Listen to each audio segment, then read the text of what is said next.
अभी हम हैं कर्णप्रयाग के संगम पर। ये अलकनंदा नदी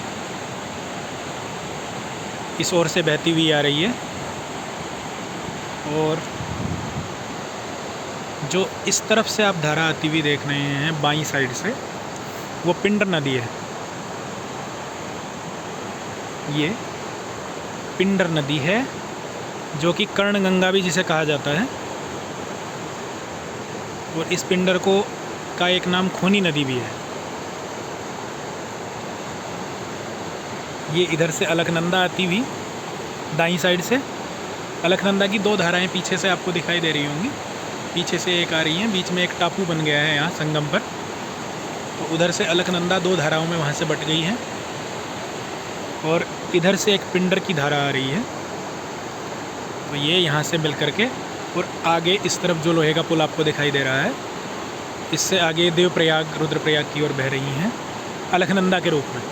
पिंडर का अस्तित्व यहाँ समाप्त हो जाता है और अलकनंदा के रूप में ही ये आगे बहती है। आगे रुद्रप्रयाग में इसी अलकनंदा में मंदाकिनी नदी मिलती है, और उससे भी आगे देवप्रयाग में भागीरथी आकर के इसमें मिलती है, और तब ये जाकर के गंगा नदी बनती है देवप्रयाग में। माँ गंगा वहाँ से देवप्रयाग से प्रारंभ होती है।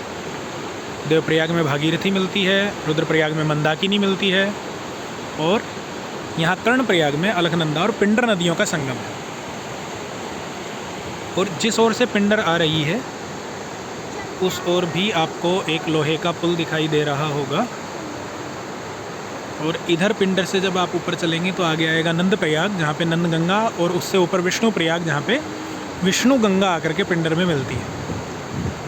और इस तरह से विष्णु गंगा, नंद गंगा, कर्ण गंगा यानी पिंडर, और फिर आगे मंदाकिनी और भागीरथी अलकनंदा के साथ जब मिल जाते हैं तब जा कर के देवप्रयाग में गंगा नदी बनती है। अब ये आपको आगे अलकनंदा के तट पर जो पीली बिल्डिंग दिखाई दे रही है, ये यहाँ से इस तरफ भी आगे तक ये कर्णप्रयाग का गवर्नमेंट पीजी कॉलेज है, राजकीय स्नातकोत्तर महाविद्यालय, जहाँ पर हम अभी आए हुए हैं संगोष्ठी के लिए, सेमिनार के लिए। और हम अलकनंदा के किनारे पर ही इन कमरों में ठहरे हुए हैं। खिड़की से वहाँ से भी अलकनंदा बहती हुई दिखती है। ये आगे की ओर पोखरी पुल है। पोखरी पुल से रास्ता जाता है गवर्नमेंट पीजी कॉलेज का।